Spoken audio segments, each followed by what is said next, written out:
I would say it's a momentum that we are maintaining right from the beginning of the year. So it's not just standalone performance in the month of March. And as I always say that sales of passenger cars should be seen, on an ongoing basis. So 1 month should not, form the opinion whether market is doing well or it is doing bad. Having said that, I would say that let me talk about the year first. That 15-16 had been an average year for the industry, and there were a number of challenges during the year. However, industry could grow at a pace of about 7%, and we could beat the industry trend by growing at 11.5%. Now, when we refer month-on-month basis, sometimes there may be preponement of purchase, sometimes there may be postponement of purchase, but the year on the whole should be looked upon in totality. So which were the major models that contributed to this sales growth in the month of March? Also, month of March was the first month when the duty of 1 to 4% would have kicked in. How has that duty affected you, and also which were the major models that contributed to this kind of success in March? Well, I would like to say that we had initiated the actions long ago, and it is a sort of snowballing effect of the efforts that we took earlier. And one of the reasons is, say, our models like, say, Baleno, S-Cross, Brezza. They had a very good response on the marketplace, and also we started certain activities on our network expansion.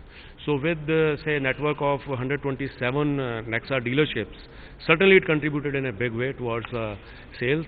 And also our Nexa showrooms, they had a rub-off effect on our existing channel sales as well, because our presence, visibility across the cities has increased, and all these things put together gave us a very positive result in the month of March.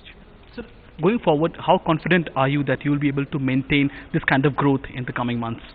Well, having introduced models with disruptive technologies and having seen their acceptance in the marketplace, here I would like to say that 23 new models were launched by all the OEMs in the year 15-16, and you can count on fingers how many models could achieve this kind of success. If we refer to Baleno, if we refer to Brezza, even S-Cross in the crossover segment has the leadership position already. So these three models being in place, and these will be available for the full year next year, and also we would double our Nexa network from 125 to 250. Then we plan to launch 2 new models towards the festival season. So all these factors put together, I'm sure they are going to give us a big lead over the industry, and we will defy the industry trends in 16-17 as well. So give us a perspective on how the duty between 1 to 4% that was announced in budget has impacted the overall car market, and have you increased discounts on some cars because you want to push their sales? This is 1 to 4% duty. How has it impacted the overall market? Well, any increase in the prices has some impact on the market, and this increase also will have the impact for quite some time.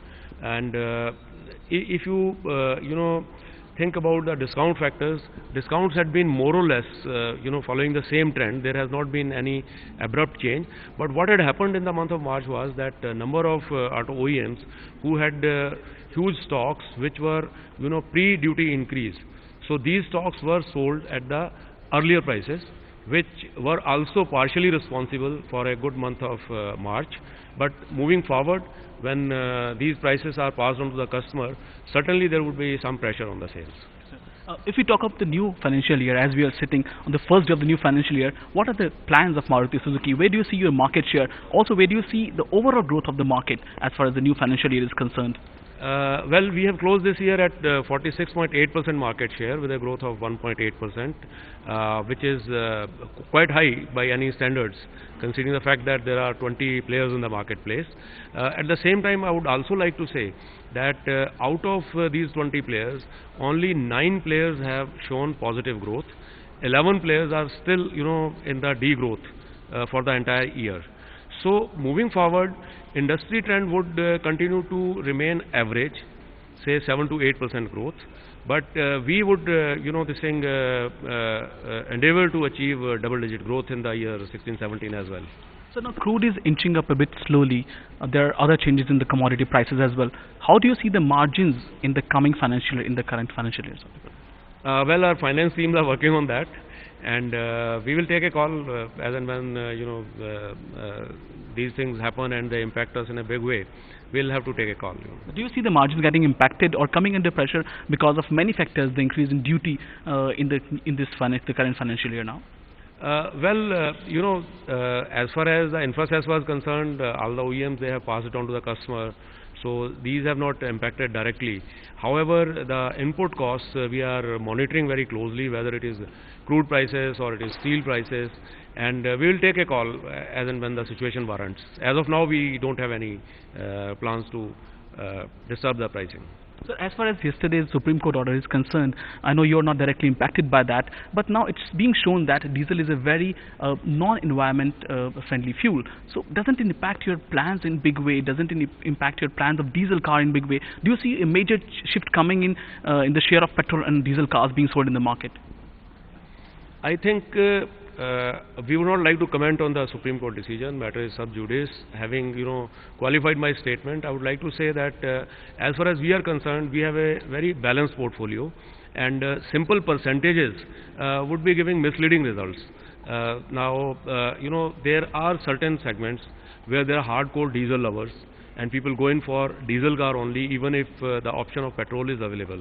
Say, particularly in the utility vehicles, SUVs.